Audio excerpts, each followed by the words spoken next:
cars outside. We're having our grand old festival. Yeah, I know. It's really busy here today.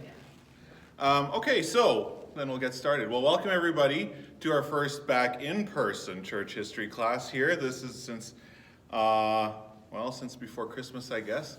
And I hope you've all been keeping up with the videos on YouTube. Otherwise, this is not really a continuity class. You don't have to know what the previous episode is to understand this episode, but it helps when you can draw the connections. So we're going to continue like this until such time as the elders say we can't, or the province of Manitoba says we can't. And so we're just going to keep plodding along. Now I know that you all today were hoping for Innocent III, because I said in my last video that I was thinking about doing Innocent III today. But I think that we need to clean up some items before we go that far. One of them will be the East-West Schism, which we're going to talk about today. And then will be monasticism, which we will talk about next week. And then once we're there, we should have cleaned up sort of the pre-crusade stuff that I want to talk about, and then we'll get into the crusades, which will probably take up a class or two. And then from there, we'll move on to sort of the later medieval stuff. We'll look at the papal schism, another schism, lots of schisms. We'll look at the papal schism, we'll look at the pre-Reformation times, we'll look at the Inquisition, that's always a fun one. And then we'll come up to the Reformation, and we'll probably take a break when we get to the Reformation, and then we'll jump into it after a couple weeks break perhaps. But in any case, so today we're talking about the East-West Schism. Now this is the point where the Eastern Church, so this is what we know today as the Orthodox Church, or the Eastern Orthodox Church, splits off formally from the Catholic Church, what we would know as the Catholic Church or the Western Church. Now it's important to understand that the term Catholic as we know it does not exist here at this point. Catholic at this point in history simply means universal. A Catholic Church is a universal church, everybody's part of the Catholic Church. What we're going to see is that the divides that come in between, or that have existed between the Eastern and the Western churches are really going to come to a head here, and we're going to see a split that lasts for about 1,000 years. Actually, I would say still exists today. So by this point in history, or as history goes on from when the Western Roman Empire falls in 476, the Eastern and the Western churches begin to kind of they don't mirror each other anymore. They kind of start drifting off in their own separate directions. And they become recognizably distinct. The Western Church begins to become more and more of a monolithic organization with a unitary power structure based in Rome, headed by the Pope and the Curia. The Curia is the papal court, what we would call a royal court in a secular setting. It's called the Curia in the Catholic Church's setting, and that's the papal court. So the Catholic Church, or the Western Church, really takes on this sort of unitary kind of corporate status or organization. And Rome and the Pope begin to assume and assert more and more influence and authority in the Western Church. The Eastern Church is a little bit different. In the Eastern Church, you remember we talked about, has this concept of Caesaropapism, which means Caesar is Pope. So the Emperor of the East is really the head of the Orthodox Church in the East. What he says goes. If he's not in favor of something the church is doing, he can change it like that, even if all the bishops disagree. But in the East, it's more decentralized. It's more autocephalous. There's a word that you might see when we talk about Orthodox churches that you would even see today. It's called an autocephalous church. That means it's a church that is part of a wider communion, but is independent. So for example, an autocephalous Greek Orthodox church would still be part of the Greek Orthodox Church, but they would be an independent sect of it. They would run their own affairs. So there are a variety of political distinctives and theological disputes that add to sort of these separations going on between the East and the West. So the western part of the Roman Empire, when it fell, fragmented into a variety of small kingdoms and principalities and dukedoms and tribal areas. This is largely characterized by Germanic tribes from the north and the east of Europe invading what used to be imperial lands and splitting them up and turning them into different polities. There's a diverse mixture of languages, There's a diverse mixture of customs. And the church in the West really had to work with inside this new structure in order to stay relevant. The diverse political atmosphere created by these different kingdoms and polities forced the church to abandon the sort of Caesaropapism of the East. So the way you can think about it is, whereas in the East, the Patriarch of Constantinople, who is the first among equals of the Eastern bishops, he's appointed by the emperor, and he's very closely associated with the emperor, and his power and the emperor's power very much are parallel to each other. Whereas in the West, the relationship between the Pope and the state is much more tenuous. And popes will go off in different policy directions than kings will. Whereas in the East, if the Patriarch goes in a different policy direction than the emperor wants him to, he's out. Not so much in the West. They try it in the West. Remember, the emperor in the West, the Holy Roman Emperor, attempts to exert authority over the Pope and influence over the Pope, and it doesn't turn out too well for him. So it's kind of a different thing. Whereas in the East, you see this unitary church-state structure straight up and down. In the West, the church has to take on more of a corporate feel, more of an Amazon, if you will. Amazon works in hundreds of different countries around the world. Single unitary corporate structure, but it works differently with each government. And that's kind of how the Western church maintains itself and grows. And that's very distinct from the Eastern church. The Western church also takes on takes on the mission of evangelization. That's a major part of its role. The Eastern church, it does to an extent. You'll notice that in Russia, for example, the Eastern Orthodox religion is the main religion in Russia. But in the West, the Western church really focused on proselytizing barbarian tribes in the north, converting them to Christianity, particularly in England and in Ireland. In fact, Ireland was converted before England was. How does that make sense? I don't know. It's so far out there, but the Celts were Christians before the Anglo-Saxons. And in fact, they will convert the English, which is kind of interesting if you know English history, because the Irish and the English don't really see eye to eye anymore. So the Eastern Church, as I was saying, under the Byzantine practice of Caesaropapism, it never splits into an independent or a supranational organization like the Western Church does. The Eastern Church was wholly and fully attached to the institutions of the imperial state. And you could kind of just think of the church as another department of the government, which is what it actually became in Russia under Peter the Great. Peter the Great turned the church into simply another government department that he controlled. And the Eastern Church did not have the same kind of homogeneity that the Western Church did. And this isn't a cultural or a linguistic or cultural homogeneity. It's a homogeneity in terms of the theology, the leadership, the practices. Everything was dictated from Rome. Whereas in the East, it's different. The Eastern tradition is that bishops see themselves as equals to the Patriarch. The Patriarch may be first among equals. He may be the first guy in line, but he's not as the bishop, for example, of a small city, like let's say if you're the bishop of Hippo, you're the equal of the Patriarch. In your mind, you see yourself as the equal of the Patriarch. You're no different than he is. So they have a first among equals view of things. Whereas in the West, hierarchical. The Pope is on top, followed by archbishops, followed by bishops, followed by priests. Very hierarchical. In the East, not so much. In the East, each bishop sees himself as the successor to St. Peter. Whereas in the West, the successor to St. Peter is only one guy. It's the Pope of Rome, or the Bishop of Rome. So that's kind of the difference here. And so when the Pope says to the Easterners, hey, I'm in charge of all of you, they say, forget it, we're equals to you. You can't tell us what to do. So can you imagine the Pope, Bishop of Rome, walking up to some guy from some rinky-dink little parish in North Africa, and that guy says, I'm equal to you. That's not going to fly. It's going to cause a lot of problems and a lot of hurt feelings. Eastern Christianity also lacked the protections that the West had in terms of the Islamic invasions in the 7th and the 8th centuries.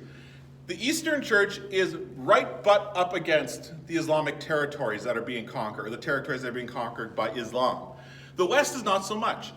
If you remember, Charles Martel defeats the Islamic invasion from Spain at the Battle of Tours. or is it Poitiers? It's Poitiers, it depends who you ask. But in any case, he defeats them and pushes them back south of the Pyrenees, and they stay in Spain.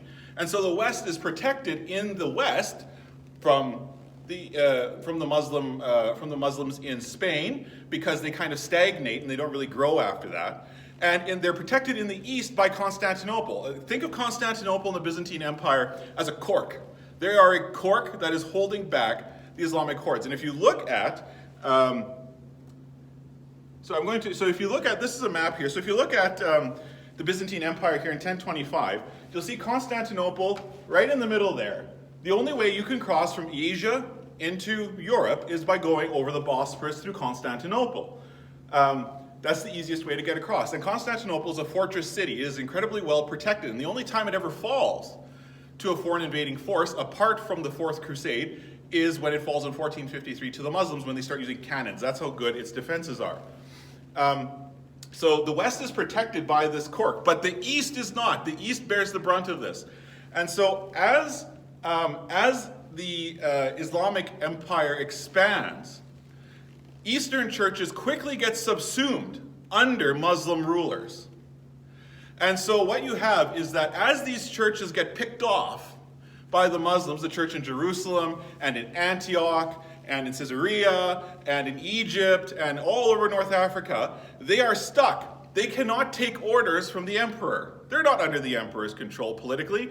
They can't take orders from the patriarch. Why would the Muslims allow them to communicate with the patriarch in Constantinople? They have to forge their own independence, hence the autocephalous nature of many Eastern churches, is they form an independent streak in themselves that bristles at the idea that any bishop is superior to them, because they have to deal with these certain things.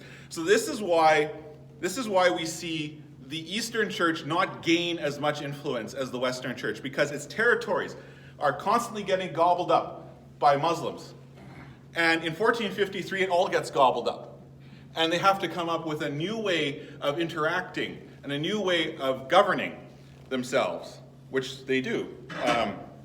This is the Byzantine Empire in 1180. So this is a little bit after the time period we are in. And you can see that at this time the Crusader states are established. So these are the only Christian territories outside of Europe.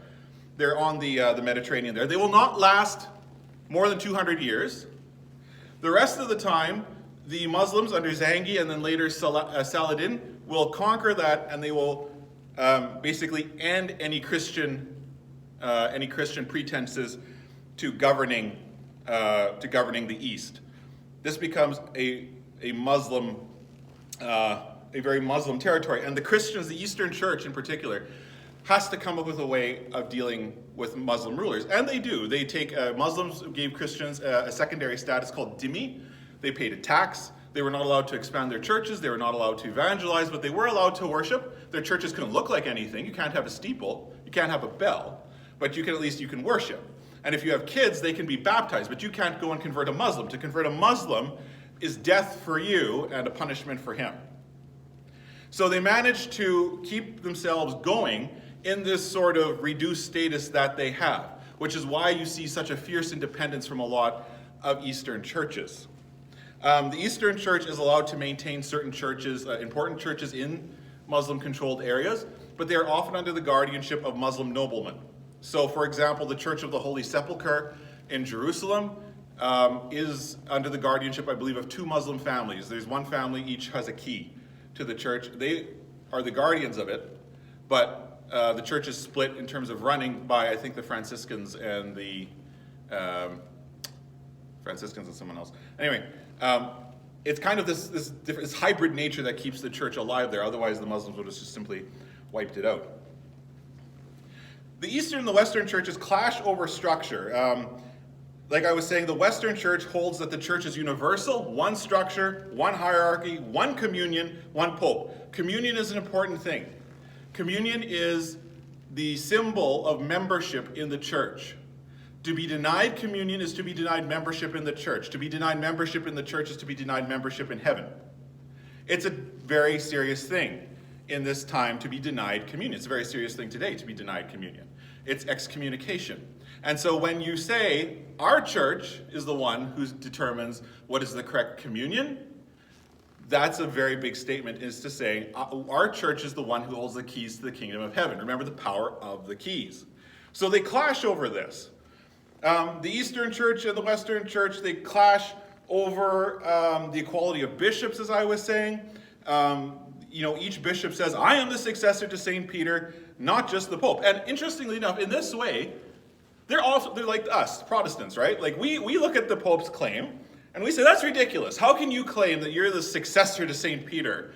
All of our churches are the successors of the apostles, if we're being run in a godly way. We all have that status. It's ridiculous for you to say that you are above all of us, that you somehow have this line to God because you were elected by 200 cardinals in an election somewhere. So in many ways, or in some ways, or in this way in particular, the Eastern Church and we Protestants would actually see very much eye to eye. They will not see eye to eye with us theologically, but in this they will. The Eastern Church will only make one real concession in terms of bishops, and that is with patriarchs. The patriarchs, again, if you remember way back to when we were talking about the early church, the patriarchs of Constantinople, Jerusalem, Antioch, Rome, and Alexandria were given a special status as sort of they were given like sort of a court of appeal status, and so they were given the title of patriarch. But that didn't mean that any bishop saw them as really any less equal to each other. So that tradition, that early church tradition of seeing equality amongst bishops carries on in the Eastern Church. It does not in the West. In the West, priests are prohibited from marrying and having children. In the East, priests are not prohibited from marrying and having children. However, bishops are. So if you're going to move up the chain of command, you cannot have a family. If you're going to be a priest, you can be a family man, you can have kids. In the West, not so much. Why? Why? I think it is. Now, I think they would argue that the reason why is because, well, Jesus wasn't married and we want to emulate the life of Christ and the apostles. You can argue about whether or not they were married and we want to emulate Christ. And I would argue as a good Protestant that this is simply about property and money. The church has a lot of property. It has a lot of money. And if you're a priest and you have a son in the Middle Ages, or if you're a nobleman and you have a son in the Middle Ages, your son takes over from you. The first son is your heir, the second son is the spare. The first son gets most of the property, most of the wealth, all the titles. Second son, generally speaking, goes into the church. If you're the second son in the Middle Ages, you generally were heading for the church, unless you made a good marriage somewhere else.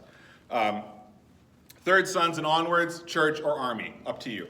But that's kind of how that worked. And I think that the church wanted to prevent its wealth, its land, its power base, essentially, from draining away into families so that families could not claim control over this institutional wealth. Now, you can argue with me about that, but I think that's a pretty good explanation myself as a good Protestant. I'm just like, those Catholics are really greedy. Just look at all those churches with all their gold and marble. We do very well just on our red carpet here. This has been around here for 30 years and it's still good. The East and the West disagree on status. How many problems in life are caused by this? Status, who's in charge of who? Who's better than who? We see this a lot. The United States, the greatest republic that has ever existed, is obsessed with status. In Britain, they have an aristocratic system. You have the queen at the top, you have the aristocracy, they're the next level down in society, then you have all the commoners and everybody else. That's generally how that works. And in the United States, everybody's technically equal. But if you'll notice, in the United States, they don't have titles, but man, if you got money, you get things going. In Britain, it's if you need to have money too, but if you have a title and no money, you can still get things going. So it's a little bit more obvious that the class distinctions in Britain. I think it's a little bit fairer too, because in Britain, you at least know where you stand. In the United States, you have no idea where you stand. If you got some gold but nobody likes you, then you're kind of stuck. But if you're Britain, you got no gold, but you have a title, well, you're into Oxford, you're into Cambridge, you're into all these great elite institutions, and you can probably spend some time in the country. So status is an issue, and we see this in relationships all the time. Why is it a bad thing? It's not a bad thing necessarily to know how much money your friends make, but sometimes it can be a bit of an issue. I remember one time with my friend Travis and my friend Ian, we were sitting at a table in a restaurant in Winnipeg, and my friend Ian asked Travis how they got such a great mortgage, and it's like, well, we put down a massive down payment. And it's like, well, how much did you put down? And then I said, stop, let's not talk about this. I don't want to know how much you guys have. I don't want to know how much you make. They later went on to tell me how much they made, and well, I don't know. It made me a little bit jealous, I'll admit that. It was stupid, I admit. But I think that somehow when you know about money issues behind the scenes, it makes you a little bit jealous, because when you have this idea that you are equal to someone, and then something comes in like money, it can change how you view yourself, which isn't necessarily a good thing.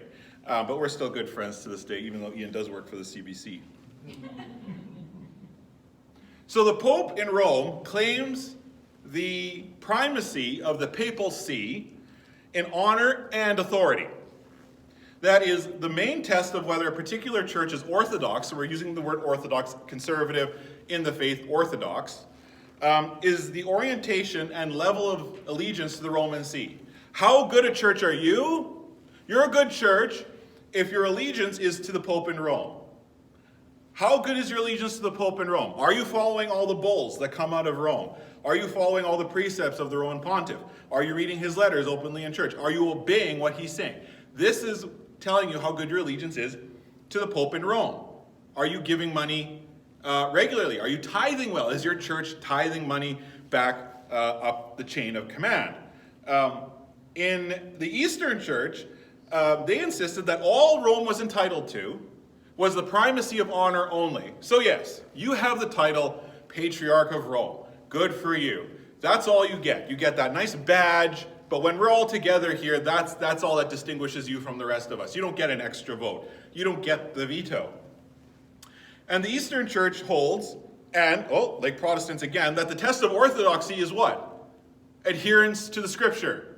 If you adhere to the Scripture, you are orthodox. You are in the church.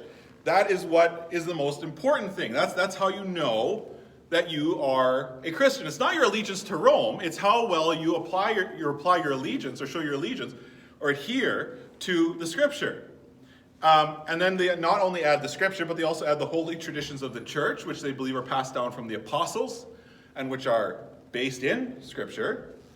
And they believe that this is not based on any sort of adherence to a particular see. And this is important, because if you are a Christian bishop ministering to a group of people, or a group of Christians, in a Muslim-held territory, if you are required to, in order to be Orthodox, in order to be Christian, to agree with the policies of the emperor in Constantinople, to agree with the statements of the Patriarch of Constantinople, which, if they're political or religious in some way that would offend your Muslim rulers, that's a problem for you. Because what's going to happen is that those guys who are not under threat of death, who are not under threat of diminishment, are going to make statements, and then if you have to say, well, okay, fine, if I'm a good Christian, I'm going to agree with that. Then you have your problem with your Muslim overlords who say, well, we don't like this is very rebellious, we're not sure about this. So the independence is necessary in the Eastern Church in order for them to maintain themselves in these Muslim-controlled areas. And so this is very important. Theologically, the Eastern and the Western churches, if you remember, disagreed over the Filioque clause. If you remember when I talked about the Filioque clause, this was the addition to the Nicene Creed that the Western Church added that said that the Holy Spirit proceeds not just from the Father, but the Father and the Son. And the Son is the Filioque clause. Now, the Eastern Church, perhaps rightly claimed, that you cannot change a creed agreed to by the church just on a whim. The Pope doesn't have the ability to change what a church council has done. Only a church council can change what a church council has done. And so they warred over this. And as I was saying, when we talked about the Filioque clause, I really don't see the point in arguing over it theologically. It really doesn't make sense to me, this thing. There are tons of Eastern theologians who can spend hours on this topic, but I really do not see, I don't see the theological implication of having it or not having it. I think it makes sense either way. The Eastern Church considered that the Western Church had moved from a scriptural understanding of humans as mind and soul to just mind only. So this is what happens when scholasticism becomes a major part of Western thinking. In the Western Church in the Middle Ages, there's a movement called scholasticism, which is an attempt to combine rationality with faith and to show how they intersect and actually fit very nicely together. And in that you have, when that happens, you have, in the Eastern Church, you have them saying, well, some of these theologians, some of these philosophers are really making some leaps and bounds to kind of push these things together. They're bringing Aristotle in, they're bringing Plato in. It's really getting kind of messy, and they're losing the idea that that human beings, that what's important for humans is the soul. The Eastern Church is much more mystical, I think, than the Western Church. In the Western Church, Western theology is overly concerned in their minds with sin, with justification. That's the big question in the Western Church, is justification. How are we saved? If you go to any good solid preacher out there, the big question they're trying to answer is, how are we saved? How do we maintain salvation? Do we have to maintain salvation, or is that a work that the Spirit does? In the Eastern Church, that is not the question. The question is the incarnation. That is what they are most concerned with. If you look sort of at the thread that runs through their theology, the thing that really concerns them, or that interests them, is the incarnation. God becoming man. This mystical union. How does this work? What is the nature of Christ? How does spirit and man come together in such a way that spirit is uncorrupted and man is made holy? How does that work? The idea of salvation. How are we saved? Well, if you're in the church, you're saved. If you're following the holy traditions, you're saved. Why do you need to answer that question? The thing that's interesting is this mystical communion between man and God. That's what they are most concerned about. Whereas in the church, we are more concerned with this mechanical thing of, how are we saved? What must we do to be saved? What are the steps we need to take to achieve that? That's sort of the differences in theology that you see come out of them. So I think, like, if you say, for example, in the West, the major theologian in the West is Augustine. He's the guy who kind of sets the foundation for Western theology. In the East, Augustine is basically a non-starter. He's a non-entity. In the West, if you go to a seminary here, you talk about Augustine, that holds weight, that holds authority. If you go to a seminary in the East, Augustine is just a wisp of the wind. Why, like, he just talked nonsense. Why do you need to even bother? The Eastern Church has a different date of Easter. That debate kind of goes on with the Western Church. We still have a different date of Easter, largely because they use the old Julian calendar now, and we use the Gregorian calendar. But they disagreed even back then on the date of Easter, which apparently is an important thing for some reason. And again, the idea of the emperor as pope, Caesaropapism, versus the pope as independent of secular authorities. So differences in politics. So what brings this all about? What brings this all to the end? In 1053, the Patriarch of Constantinople, a guy named Michael Cerularius, pronounced that better when I was practicing. Michael Cerularius, he sent a letter criticizing the Latin bishops of the West. And he criticized and attacked the practices of the Western Church that basically disagreed with the East, and this included the use of unleavened bread, in communion, among other things, the date of Easter, etc., etc. The Patriarch then moves to close all Latin churches, or Western churches, in Constantinople. Because at this time, remember, even though the churches have drifted apart, they are not separate. You can have Catholic churches or Western churches did exist in the East, and Eastern Rite churches did exist in the West. If you'll remember, Italy, at one time, under Justinian had conquered much of Italy back from the barbarian tribes who had taken it from Rome. And the Byzantines held quite a bit of land in Italy really up until this point, until the Normans kind of came in and wiped everybody out there, or wiped them out there. So in the south of Italy, there was a significant Eastern Orthodox population. And the Pope in Rome, doing what the Pope does, he acted to close some of these churches in former Byzantine territories in southern Italy. And so the Patriarch in 1053, which is the first point we see here, he counters that move by closing Latin churches in Constantinople. That's why he's doing this. This is not just, I'm going to provoke these guys unnecessarily. There's a reason for this. The Patriarch, so in September 1053, the Pope Leo IX writes a response, and he defends his rights as the successor to St. Peter, and he defends the primacy of Rome, and he circulates this to the patriarch, to the emperor, and to other bishops in the east. So shots are fired. In 1054, the emperor and the patriarch write a conciliatory letter to the pope because they need his help. Why? Well, as you saw on those maps back there, the Islamic armies are rapidly running up to Constantinople's door. And so the patriarch and the emperor need help from the west because the empire is not strong enough on its own to defeat these Islamic forces. And so they need aid. And one of the ways you do that is you reconcile with the Pope and ask him to use his vast connections in the west to help you out. Now, the emperor and the patriarch, or the Pope also needs the emperor and the patriarch's help because he is being threatened by the Normans. The Normans, again, are this people originating in Norway, hence the name Norman. And they are, well, they're Norsemen. That's where the name comes from. And the Normans were Vikings who attacked the coast of France and England for a couple hundred years, and eventually the French king said, "This is ridiculous. If I give you your own land, will you stop attacking me?" And they agreed, and so he gave them Normandy, the Duchy of Normandy. And from Normandy, the Normans expanded. They expanded into England in 1066. William the Conqueror conquers England. He becomes the King of England, the first Norman King of England. And the Normans also expand into southern Europe, into Italy. They take their ships through the Straits of Gibraltar and they attack southern Italy and establish a kingdom in southern Italy. So are there Vikings in southern Italy? Yes, there are. Vikings ruled England. They ruled southern Italy. They've made quite a spectacle for themselves, I have to say. You kind of have to admire that for guys who have nothing more than an open boat.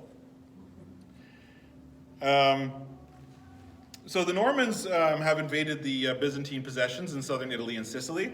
And the Byzantines, the Pope wants help throwing these guys out. The Byzantines need the Pope's help to throw these guys out. But the Byzantines also need the Pope's help to defend against the Muslims. So you have sort of this interplay going on here. You have this high-level diplomatic game between the Pope and the Patriarch and Emperor, arguing about theology and arguing about church structure and who is first and who's more important and who has authority. And then you have this situation that's political. Well, yeah, we're arguing up here, but we actually really need each other down here. We both have mutual needs here. And so we have this problem, this really sticky problem. And if we could just work together, we could make this all work out. Like, we could find ways of helping each other out. But it doesn't really end up working like that. Surprise, surprise. So the Pope really doesn't he doesn't really apologize enough. He kind of just writes a high-handed reply to the patriarch. He writes sort of this high-handed reply to the patriarch and the emperor. And what really burns popes at this time is the fact that the Patriarch of Constantinople uses the title ecumenical patriarch. Not just patriarch, ecumenical patriarch. What does ecumenical mean? If I said to you, we're an ecumenical church, we're going to an ecumenical conference, what does that mean? Any idea? It means universal. Universal patriarch. The Pope claims to be the universal leader of the church. This is not working out very well. And the patriarch in Constantinople constantly uses this title, which affronts not only Leo IX, but numerous other popes as well.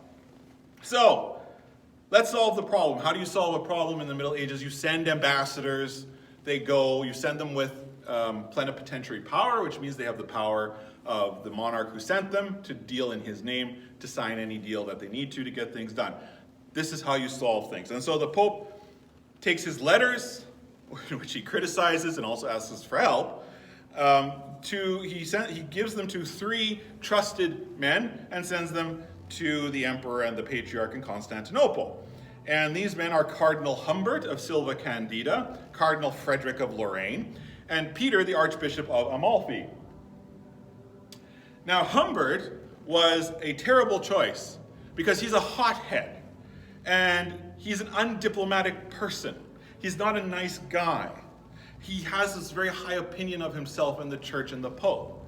And so when he arrives in Constantinople, the emperor and the emperor, who needs the help of the Pope to solve this political problem of the Muslims coming at his door, greets him very cordially. These are representatives of the Pope. However, the Patriarch, who is offended by the Pope's high-handed replies to him, spurns them, treats them, doesn't even want to see them, doesn't talk to them. And so the situation kind of rolls around for a while, and on July 16th, 1054, Humbert enters the Cathedral of the Hagia Sophia during Divine Liturgy and lays a bull of excommunication on the altar against the Patriarch, and he leaves. Now this is pretty significant. Like, if you've seen, remember the pictures of the Hagia Sophia, that magnificent church, what that must have looked like when this church is in full swing with Divine Liturgy, and all of a sudden a cardinal of the Western Church in his full robes walks in there with a bull of excommunication and lays it on your altar. I mean, he's lucky he made it out alive, frankly. The Patriarch doesn't take the sitting down. He calls a meeting of bishops, a synod of bishops, and they excommunicate the legates. So the legates have said, in the name of the Pope, we excommunicate the Patriarch of Constantinople. And the Patriarch of Constantinople says, well, we excommunicate the legates. So there's mutual excommunication here. So there's legitimacy there's questions about the legitimacy of Humbert's actions. It's unlikely that the Pope would ever have given him authority to excommunicate another high-ranking prelate in the church. Generally, the Pope will save that for himself. If somebody wants to savor the sweet chocolate cake of excommunicating another high churchman, you want that to be the Pope. You want to have that for yourself. It's unlikely that Leo intended this to happen. The other problem is that unbeknownst to the legates, the Pope has died. From the time that they left Rome until they arrived in Constantinople and all this happened, he's dead. So before the excommunication is issued, the Pope in whose name the excommunication is issued is dead. So this kind of says, well, this isn't really a legal excommunication. But the problem is that the legates have legate power. They have been empowered by the Pope to use the authority of the Pope in whatever is necessary to get the diplomatic goals that he has given them accomplished. That's the kind of the gray area. You see how that works? So the legates also only excommunicate the Patriarch and the Patriarch's supporters. They do not excommunicate the whole Orthodox Church. And the same is true of the Patriarch's excommunication of the legates. So the way you might look at this is that, well, actually, this is kind of a bit of a measured response, really. I mean, if, Humbert comes along all hot-headed and he says, oh, okay, I'm excommunicating you because you guys treated me with such disregard. You didn't, regard me as the representative of the guy who is your overlord, the Pope. You treated me like one of you, like one of the equals, and you didn't accord me the respect that I desire. So I excommunicated you. So the Patriarch goes along and says, okay, fine, we're excommunicating you, but only you. Right? It's mutual, it's reasonable, it's measured. But what is the effect? It is seen in both churches as a mutual institutional excommunication of each other. So one church has excommunicated the other church. The West has said, you Easterners, you are not in communion with Rome, you are therefore not Christians. We do not recognize you as Christians until you come into communion with Rome. The East says the same thing about Rome. And so now they exist at loggerheads with each other, and will do so until, I believe, 1965, when Pope Paul VI and the Patriarch Athenagoras I meet after the Second Vatican Council, and they lift these 1,000-year-old excommunications. The law is the law, no matter how long it lasts, apparently. So, I would look at these excommunications as sort of the icing on the cake. This is the last great step in this great battle between East and West. Something was going to give. And if the mutual excommunications that happened at this time didn't kill East-West relations, the Fourth Crusade did. And we're going to look at that a little bit later on. The Fourth Crusade is absolutely, if you want to ask about a historical event that is tragic, beyond tragic, it is the Fourth Crusade. It is one of the most significant events in Western history, and I think we still feel the effects today. Basically what happens, long story short, a crusading army is heading off to the Middle East. They need help getting there, so they go to the Venetians and ask if the Venetians would transport them. The Venetians are very good businessmen. Of course we'll transport you, we just need you to do a little something for us in return. And so the Crusaders say, okay, fine, what do you need us to do in return? We're going to go conquer, we're going to go sack Constantinople. Because Constantinople, the Byzantine Empire at that time, had offended the Venetians. They had a very kind of uproarious relationship. And so the Venetians used this army that is now indebted to them to sack the great city of Constantinople. And in doing so, they weaken the only cork holding back the Islamic armies in the east.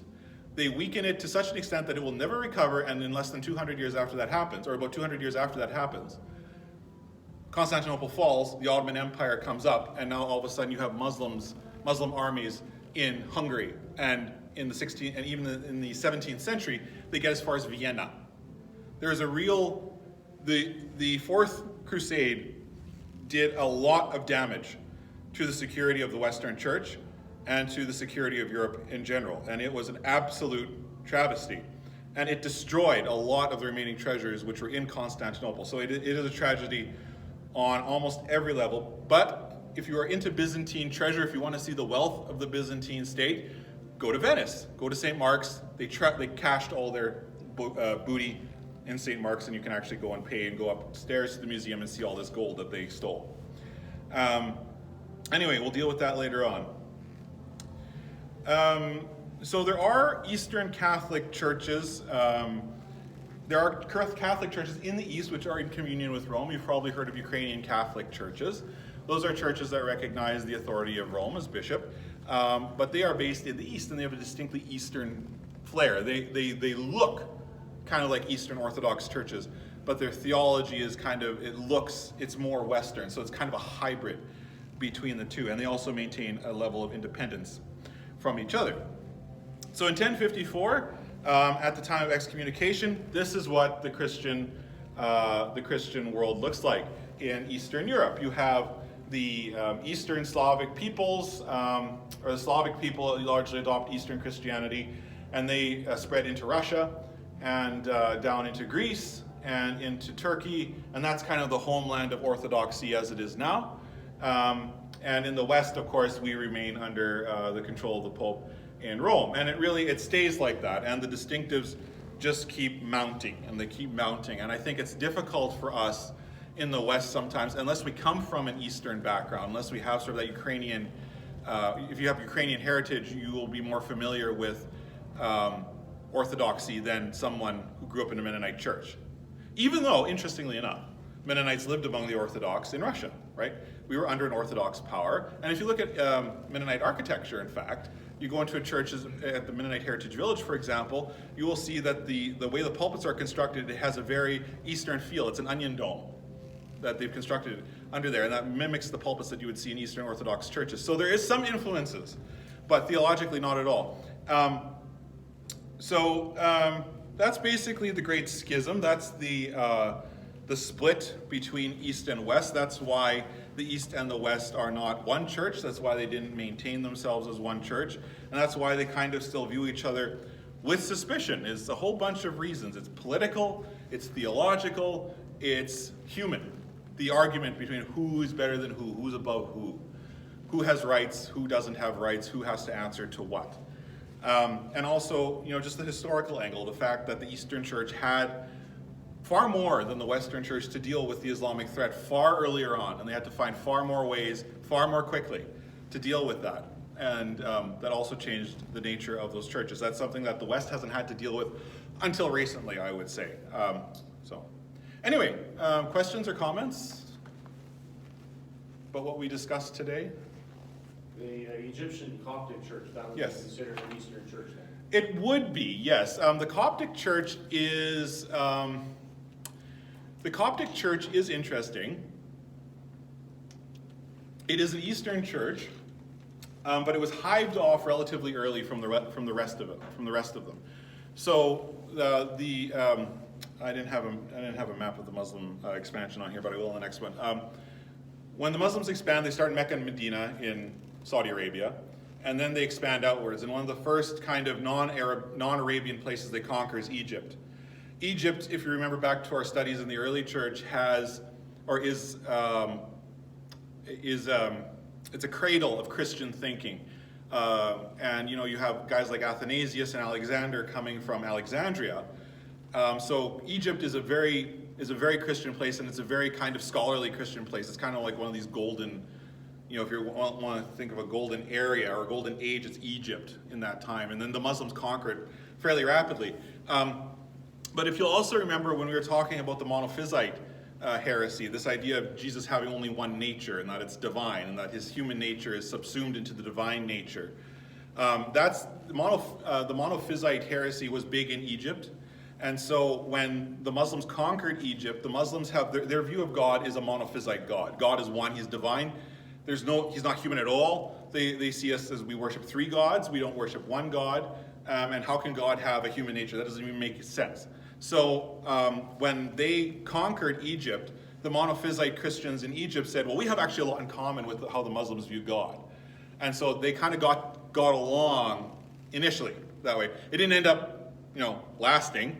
But initially, the Egyptian church was not necessarily opposed to being conquered by the Muslims. They didn't necessarily see the problem with it because the people who conquered them had a similar view of God and his natures that they did. And to us, that sounds like that's a ridiculous argument. Like, you want to live under a foreign power just because they have the same concept of God that you do. But in that time, that was very important. So yes, the Copts are an Eastern church, but they're very distinct in terms of how their religion that they maintain today is probably the least changed from the early times. So what you see, the practices that they do are probably very, very similar to what their ancestors did at the time that they were conquered.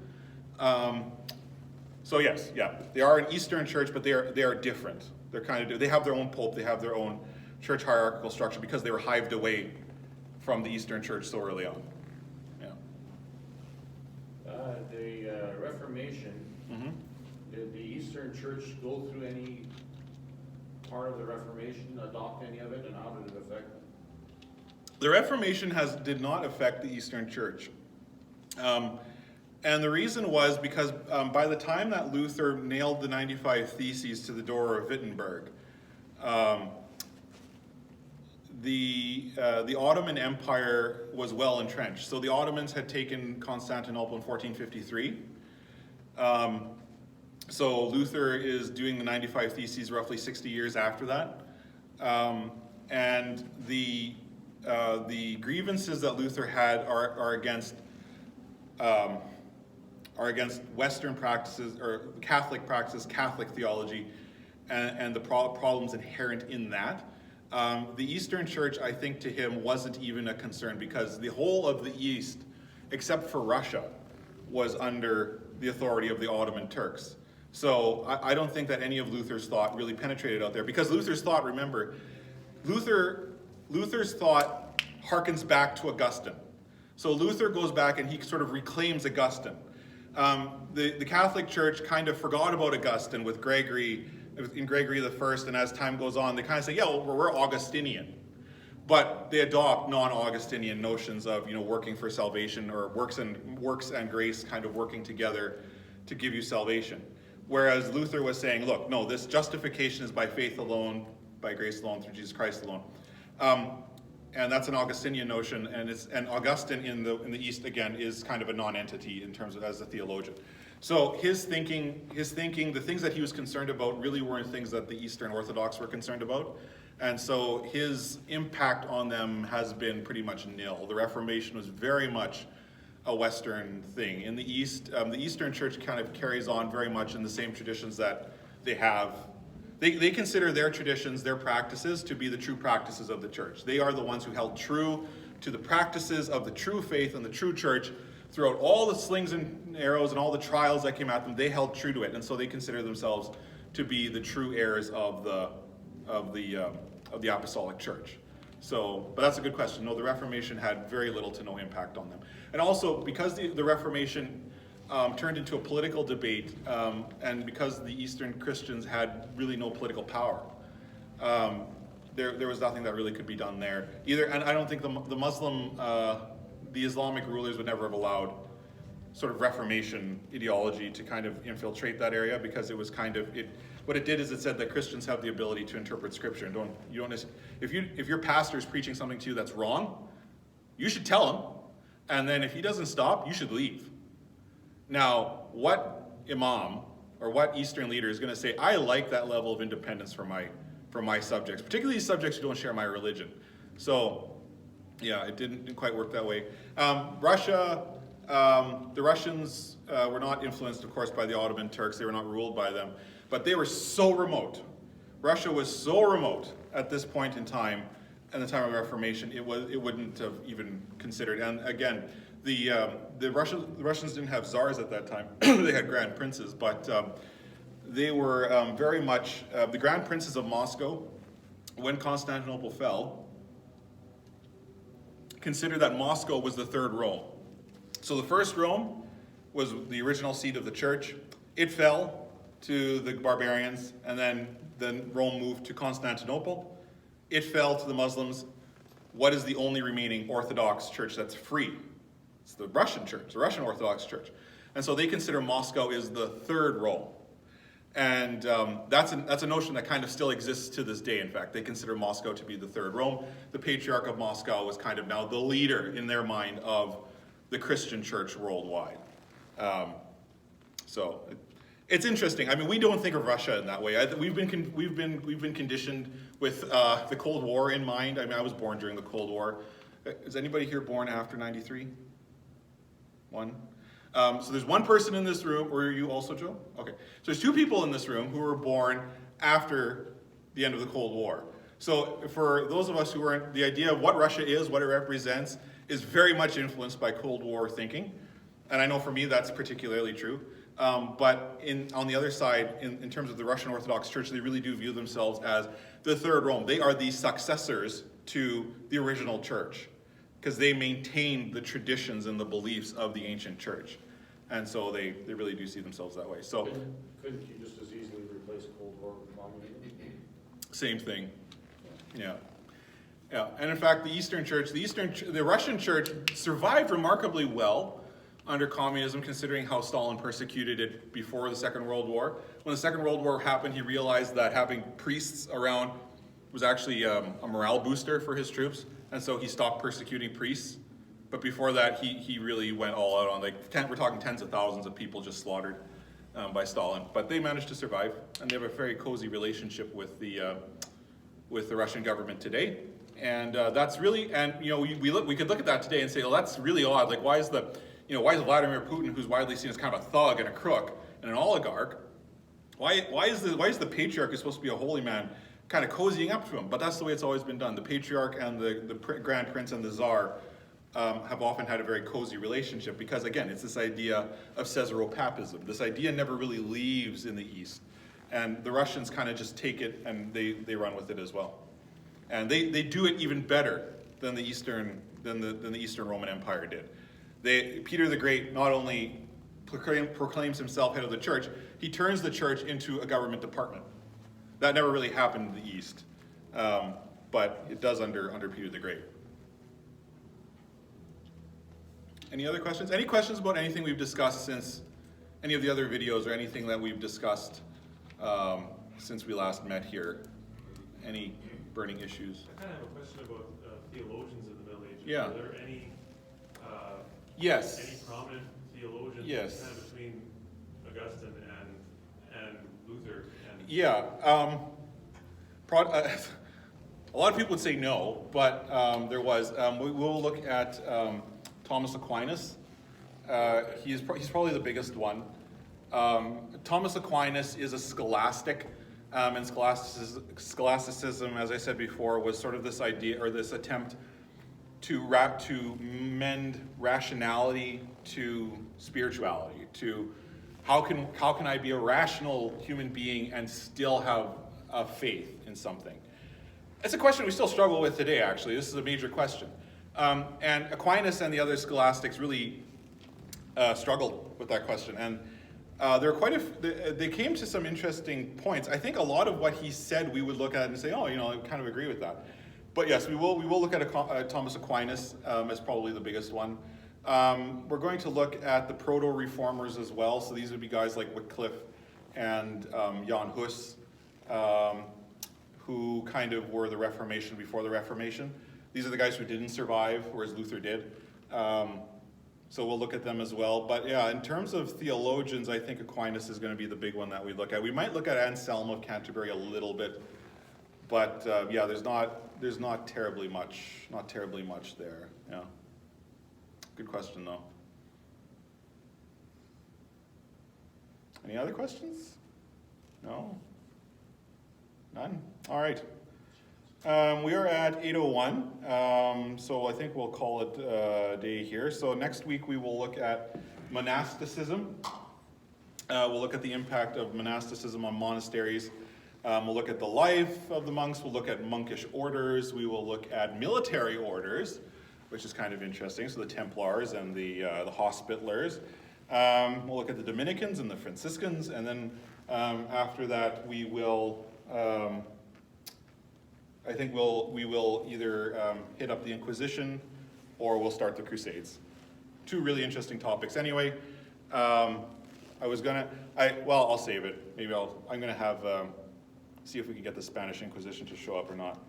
But yeah, so that's kind of where we're gonna go in the next few weeks. I'm kind of hoping to be done the Middle Ages by end of spring, hopefully. Depends how many topics keep popping into my head.